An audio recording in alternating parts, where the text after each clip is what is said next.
In our prior work, we developed an assistive robotic manipulator mounted to a mobility scooter intended for use in an open, unstructured environment such as a grocery store. Its design allows the user to designate an object in the environment to which the manipulator can then plan a path, pick up, and hand to the user. We developed two user interfaces for this system, a graphical user interface which uses a touchscreen, and a tangible user interface which uses a projector that displays information in the real world.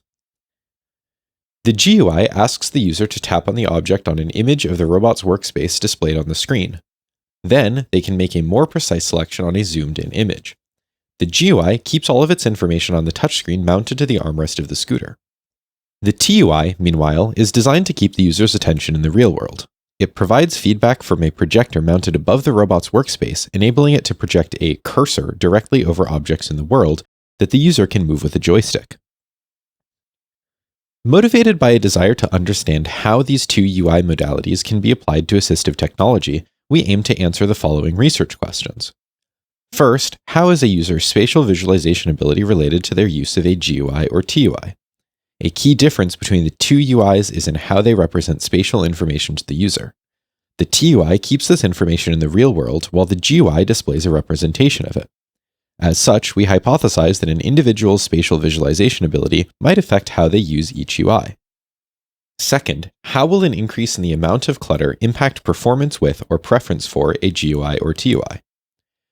As clutter increases, so too can the cognitive overhead of isolating items in the clutter. We hypothesize that the TUI might help mitigate this additional burden. Lastly, in what contexts might a GUI or TUI be preferred as a UI for an assistive robot? We designed a within-subject study to attempt to answer these questions. We recruited 27 participants over the age of 60 and had them complete a series of object selection tasks with each UI. There were two UI conditions, the GUI and TUI, and two clutter conditions, low clutter and high clutter, for a total of 4 conditions. We measured task completion time as the time between the first and last interactions a user has with a UI to complete a task. All interactions were logged to a database with a timestamp, allowing us to reconstruct the duration of any given interaction. Success rate was determined in real time by an experimenter. When a selection was made by the participant, an experimenter observed the selected point and manually coded whether it belonged to the selected object. We also asked our participants to report their preference on a scale from strong preference for graphical to strong preference for tangible. Usability was evaluated through the System Usability Scale, a 10-item Likert questionnaire that produces a usability score from 0 to 100.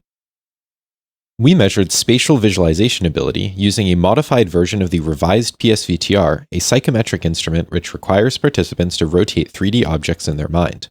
Shown is an example question from the revised PSVTR. Our findings indicated that GUI task completion time was affected by clutter, but we did not find the same for the TUI. Additionally, GUI task completion time was affected by the combined effect of clutter and spatial visualization ability, an effect also not found in the TUI. These results suggest that the TUI may be less impacted by clutter or individual differences in spatial visualization ability. We did not find evidence that the usability of the TUI was affected by individual spatial visualization ability. Interestingly, however, we found that participants reported higher GUI usability in the high clutter scenario. Additionally, the relationship between spatial visualization ability and usability was different between the two GUI clutter conditions, positive in the low clutter condition and negative in the high clutter condition. Still, participants strongly preferred the GUI to the TUI. We suggest that this is largely due to the GUI being much faster to use with significantly lower mean task completion times. Overall, our results suggest that TUIs for assistive manipulation tasks could help mitigate difficulties caused by increased environmental clutter and differences in spatial visualization ability, but further research is required to confirm these trends.